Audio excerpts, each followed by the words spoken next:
So, for example, what are their social and business objectives? In that sense, it means, are they, as you guys already know, are they basically more socially inclined, where they would rather make an impact and change in the community, or are they mainly profit driven because it's typically from a trade publishing house or a multinational that, you know, they produce bestsellers, they really look at publishing popular fiction, excuse me, and this is all because they know that this is where they'll make the most profit. The specialization, so for example, like Brisa Publishers, do they specialize in a specific field? Are they known for their children's books? Are they known for like Mujaji Books that publishes, you know, feminist African writers or poetry? Who is the market? Now, if you're a trade publishing house like a multinational, Penguin Random House, obviously think about who the market is. Their market are people, is people that actually what do you call it? So, for example, if you think about it, they publish children's books, teen books, adult books. They publish books for example, a kiddie who is growing up and learning to read. They are publishing books, you know, but in a fun way. They are publishing books for teenagers that are series-based, that they absolutely love, Divergent, all of those. They publish books for mothers that love to cook, for example, or do crafts, or read a new book on how to develop personal development or whatever. And then you'll also have, in that whole stall, you'll also have a dad who is reading a biography on one of the old presidents or something. So what I mean with that is look at the kind of list that these publishers produce, and that will tell you more about their market. Kinds of books. Do they publish a lot of literary titles? That will tell you something about the market as well. Do they focus mainly on school books? Do they focus mainly on academic books? That will tell you something about who the market is. The distribution. Where would you find their books? So if you go on their website, are there any links to Takealot, to other bookstores? Are there links to, I don't know, online? Do they sell directly online? What else? Amazon, etc., etc. What is their distribution section like? Now, obviously, you don't have all the inside info, but by researching and seeing where you can find a certain title, that would give you more information about their distribution.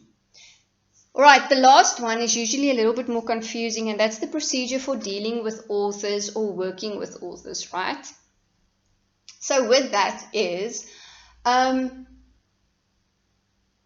that basically is about the contract, yes. It's just how do they go about it. But it also starts from the beginning with new authors and existing authors.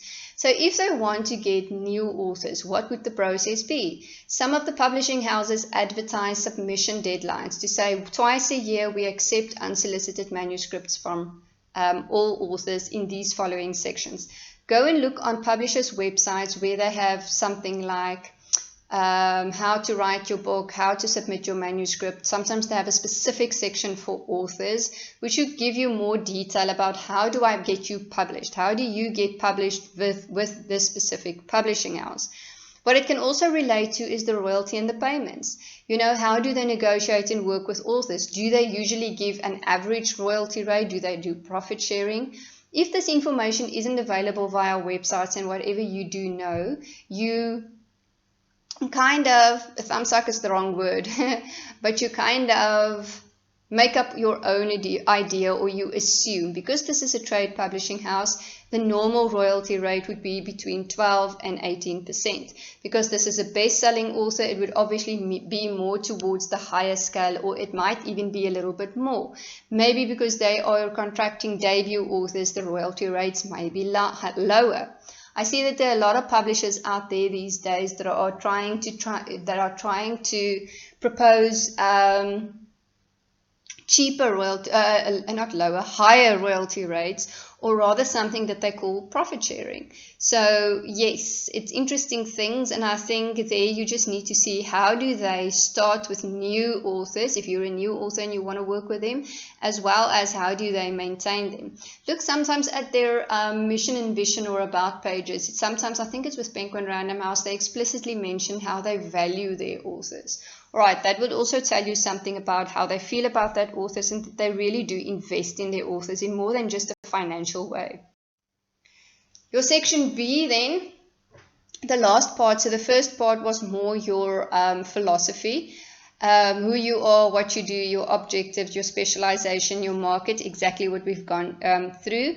Then your list. Now your list is basically your catalog. You need to go onto the website of your specific publisher that you selected.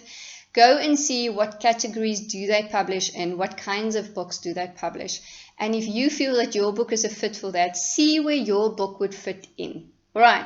So say, for example, they have a lifestyle section and it's about home, DIY, interior decorating, and that is the kind of book that you are commissioning. You can then just tell me, all right, so this book falls under their lifestyle section because they have so many titles in this specific section.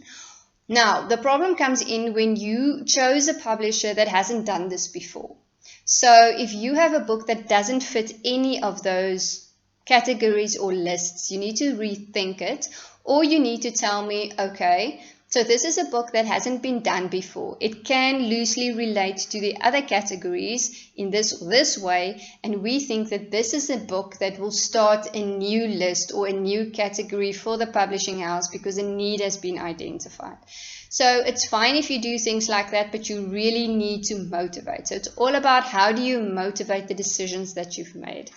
And then obviously as well, how will your title add value?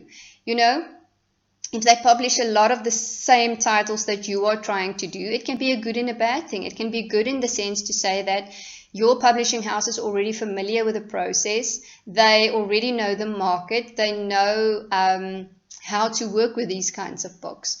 But if it's a book, for example, a cookbook, and your publishing house has never done a cookbook before, you need to motivate, because remember, there are different things involved in creating a cookbook.